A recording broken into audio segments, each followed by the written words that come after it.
রান্নার gas pipe leak হয়ে বুধবার সকালে আগুন লাগার ঘটনা সামনে আসতেই চাঞ্চল্য। ঘটনাটি ঘটেছে শীতলকুচি ব্লকের বড় মরিচা বাজার সংলগ্ন পেটলা নেপড়া এলাকায়। জানা যায়, একটি বিল্ডিং ঘরে সকাল 8:30 নাগাদ হঠাৎ উপরে তলা থেকে ঘন কালো ধোঁয়া বেরোতে দেখেন স্থানীয় বাসিন্দারা। বিষয়টি চোখে পড়তেই তারা দ্রুত ঘটনাস্থলে পৌঁছে পরিস্থিতি নিয়ন্ত্রণের চেষ্টা করেন এবং খবর দেন শীতলকুচি দমকল বিভাগে।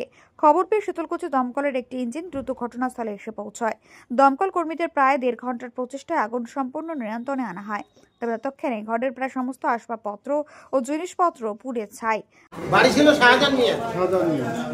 কি হয় শাহজাহান আপনার? আমার ভাগিনা। আপনার ভাগিনা হয়। মানে এটা কি বিল্ডিং বাড়ি ছিল? হ্যাঁ, বিল্ডিং বাড়ি ছিল। গোটাটা পুড়ে গেছে? গোটাটা পুড়ে গেছে। তো সম্পূর্ণ রুম দেখা যায়, আপনারা ফটো করে নেন। আপনার নাম? আমার নাম আজিজুল মিয়া। এই জায়গাটার নাম? পেটলা নেপড়া।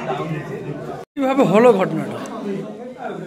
আমরা তো মানে অন্য জায়গায় থাকি, শুনতে পারলাম যে এখানে আগুন লাগছে, গ্যাস দিয়ে আগুন লাগছে।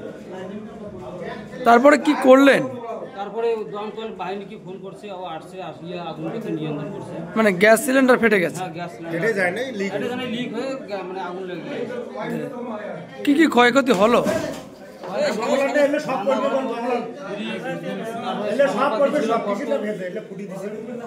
কত টাকা আনুমানিক মানে ক্ষতি হয়েছে?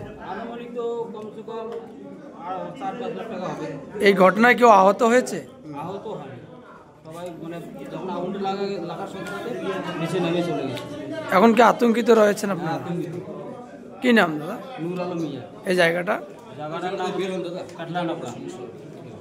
বাড়ির মালিকের পক্ষ থেকে জানানো হয়েছে, ঘটনার প্রায় 10 লক্ষ টাকার বেশি ক্ষয়ক্ষতি হয়েছে।